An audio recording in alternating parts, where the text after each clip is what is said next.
जहाँ तक है जो आज का दिन जो एक्सो ऑफिस में सेंट्रल एजुकेटिव मेंबर ने एक सर्कुलर नोटिफिकेशन दे के हम लोग को बुलाया, जितना फॉर्मर्स अपसू लीडर, अनसू लीडर और कैंडिडेट लोग को, कि आज का दिन जो भी एमिकेबल सोल्यूशन होगा तो ऑफिस में ही होगा।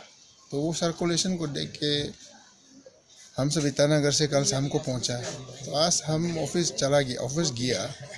तो वहाँ में जब हम लोग ऑफिस पहुंचा है तो बहुत सारा गैदरिंग होके रखा था बीएसयू का जो एजुकेटिव मेंबर जो, तो वहाँ में देखा तो ऐसा माहौल तो नहीं था वहाँ में जो कैंडिडेट निकलने का।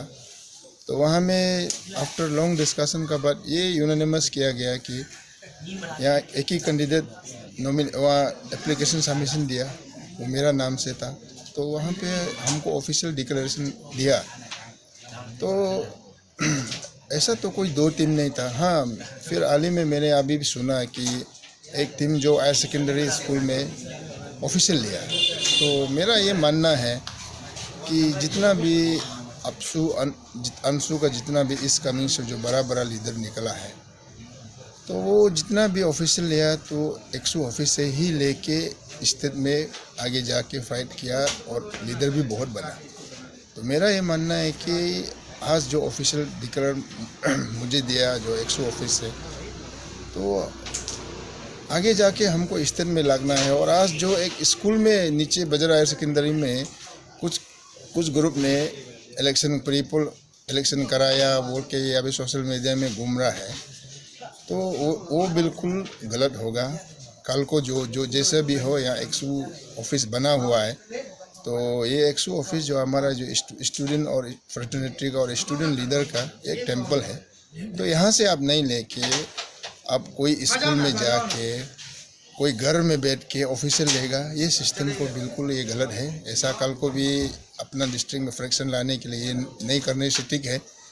तो मेरा मानना है कि ऐसा तो दो टीम नहीं होना चाहिए। जो अपना सेल्फ क्रिएशन का जो कोई स्कूल में जाके 144 कर्फ्यू लगा के जो जितना जो टाउन मजिस्ट्रेट को और ये जो जितना भी जो लेजिस्लेटिव का प्रोटोकॉल को मिसयूज नहीं करके जो भी आप ऑफिशियल लेना है, तो एक्सो ऑफिस में आके डिस्कस करके मीटिंग बैठ के तो रिजोल्यूशन लेके ही लेना चाहिए।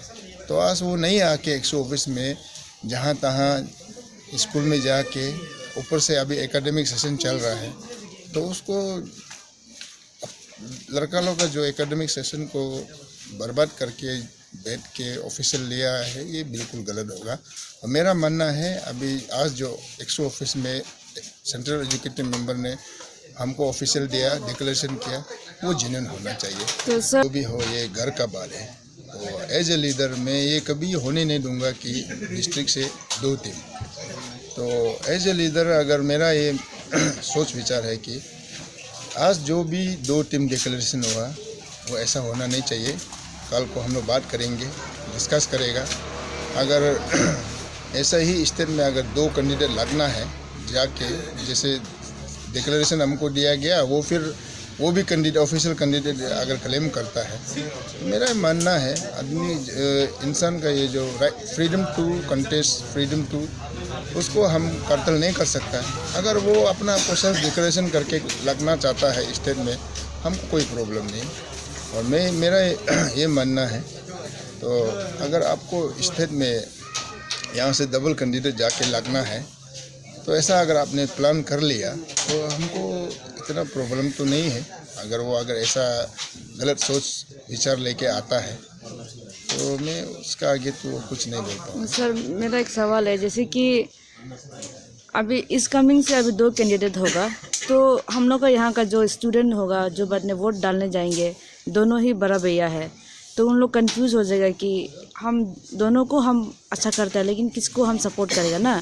तो इस विषय में मतलब आपका क्या मैसेज रहेगा उन सब स्टूडेंट के लिए कि किसको चॉइस करना चाहिए? ऐसा मतलब what are the message from your side to the student जो बाद में वोट डालेगा उन लोग को? मेरा तरफ से ये क्लियर कट मैसेज होगा, जो स्टूडेंट जो इस कमिंग से जो अभी आने वाला अपसू इलेक्शन में जो वोट कास्ट करने का जो राइट मिलेगा, मैं तो ये बोलना चाहूँगा जो भाई बहन जो भी जो आरजीयू में पढ़ रहा हो, कॉलेज में हो या कल को इसको हायर सेकेंडरी स्कूल डेलीगेट जाके जो वोट कास्ट करेगा, मैं ये अपील करूँगा कि आप जेन्युइन को देखिए ना, और जिसमें जो कैलिबर है, और हम ये कभी नहीं बोलेगा कि मुझे फिट नहीं है और हम ही फिट, ऐसा कभी नहीं बोलेगा।